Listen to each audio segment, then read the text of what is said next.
Good morning વિદ્યાર્થી મિત્રો, કેમ છો બધા? મજામાં? ધોરણ 7 ની અંદર હિન્દી વિષય એમાં 8મો પાઠ. 8મા પાઠમાં દોહા અષ્ટક. તો મિત્રો શું છે દોહા અષ્ટક? પેજ નંબર 43 ઉપર હિન્દી બુક. દોહા અષ્ટક. તો દોહા એટલે શું? તો કે દુહા. આપણી ગુજરાતી ભાષાની અંદર જે અમુક એવા શબ્દો લખવામાં આવે છે કે જેને કારણે એવા વાક્યો છે કે જેને કારણે આપણને ઘણું બધું એની અંદરથી જાણવા મળે છે, એને દોહા કહેવાય. દુહા કહે છે આપણે, બરાબર? તો દોહા અષ્ટક કબીર, સંત કબીર, તુલસીદાસ ને રહીમ, આ બધા જ મહાન જેટલા સંતો થઈ ગયા તેના દ્વારા લખવામાં આવેલા છે. તો અહીંયા થોડો 43માં પેજ ઉપર પરિચય મેળવીએ. दोहे हिंदी भाषा साहित्य की अनमोल निधि है. दोहा છે એ હિન્દી સાહિત્યના સૌથી વધારે એમ કહી શકાય કે અમૂલ્ય ખજાનો છે. दोहे व्यावहारिक दृष्टांतों के माध्यम से सरल. दोहा છે એ વ્યવહારિક દ્રષ્ટાંતો એટલે વ્યવહારિક ઉદાહરણો આપેલા હોય એના द्वारा साव सरल सहज रूप में जीवन, लोक व्यवहार, गुण स्वभाव, नीति रीति आदि से परिचित कराते हैं. सहज रूप में जीवन, लोक व्यवहार, गुण स्वभाव, नीति रीति वगैरह से परिचित करावे છે. प्रस्तुत इकाई में कबीर, तुलसीदास और रहीम के चुने गए दोहे संकलित हैं. અહીંયા કબીર, તુલસી અને રહીમના દોહા છે સમાવેશ કરવામાં આવે છે. पहले कबीर साहिब नो परिचय. ये 15वीं शताब्दी के कवि हैं. ये बड़े संत थे. 15वीं जे सदी છે એ 15મી સદી 15મી શતાબ્દીના એ શું થઈ ગયા છે? કવિ છે અને મોટા સંત હતા. इन्होंने हिंदू और मुसलमानों को उनकी गलतियों के लिए फटकारा है और दोनों को हिल मिलकर रहने का उपदेश दिया है. તેમણે હિન્દુ અને મુસલમાનને તેમની ભૂલો માટે ફટકાર્યા છે, એટલે કે તે ફટાણા દે છે અને બયોને હળીમળીને રહેવાનો ઉપદેશ આપે છે.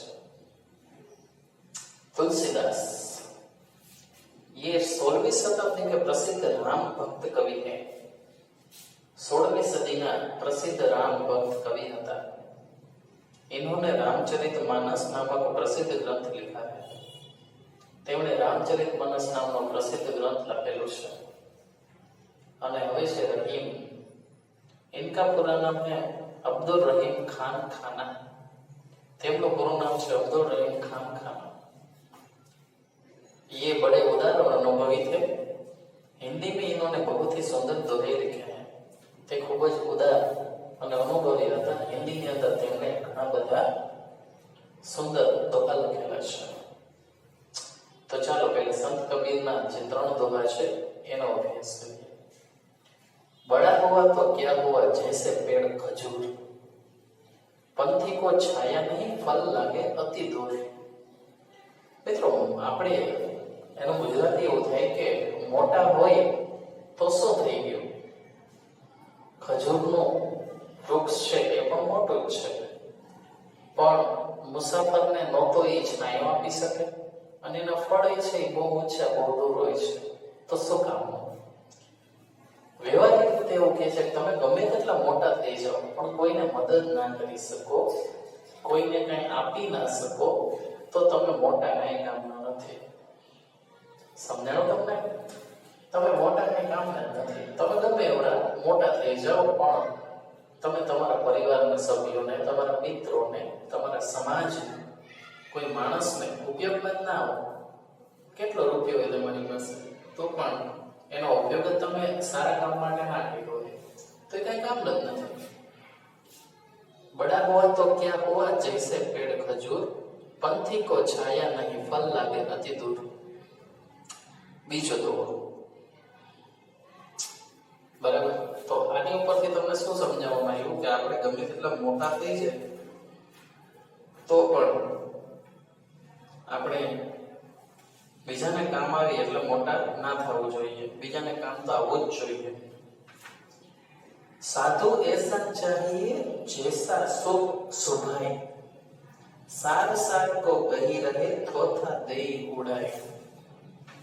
શું કહે છે અહીંયા?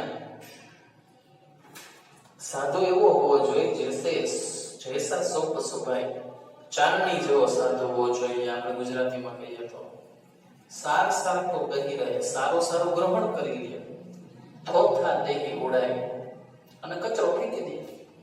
સમજાણો તમને?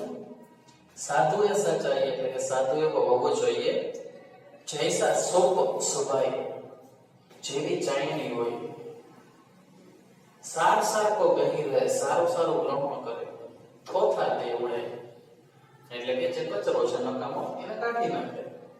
જીવનમાં આપણે પણ આવું થવું જોઈએ તો આપણે સાધુ જ છીએ। સારું સારું ગ્રહણ કરી નકામો કચરો છે ફેંકી દેવો જોઈએ। જેવા વિચાર આપણે ગ્રહણ કરીએ એવું આપણે આચરણ કરીએ। નેક્સ્ટ, માખી ગુड़ में गड़ी रही पंखो रहियो लिपटाए, हाथ मले और सिर तूने लालच बुरी बलाए। माखी गुड़ में गड़ी रहे, माखी છે એ ક્યાં છે? ગોળની ઉપર ચોઈટી છે, પણ ગોળ ચીકણો હોય એટલે શું થાય?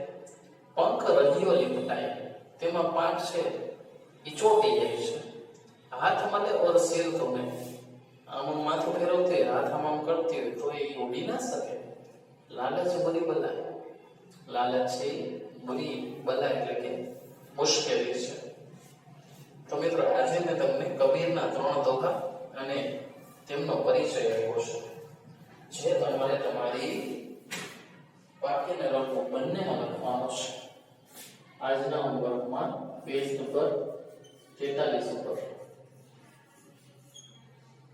પાઠનો પરિચય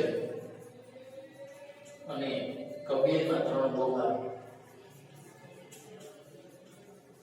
પહેલો, બીજો અને ત્રીજો વાક્યને લખવું બંનેમાં એક વાર, કુલ કેટલી વાર? 2 વાર લખવાનું છે, બરાબર? બધા જ મિત્રો હોમવર્ક તો વ્યવસ્થિત પૂરું કરજો તો જ બધું આવડશે। આ વસ્તુ મગજમાં રાખજો। ચાલો તો મળશું નેક્સ્ટ વિડીયોમાં। ત્યાર સુધી બધા જ મિત્રો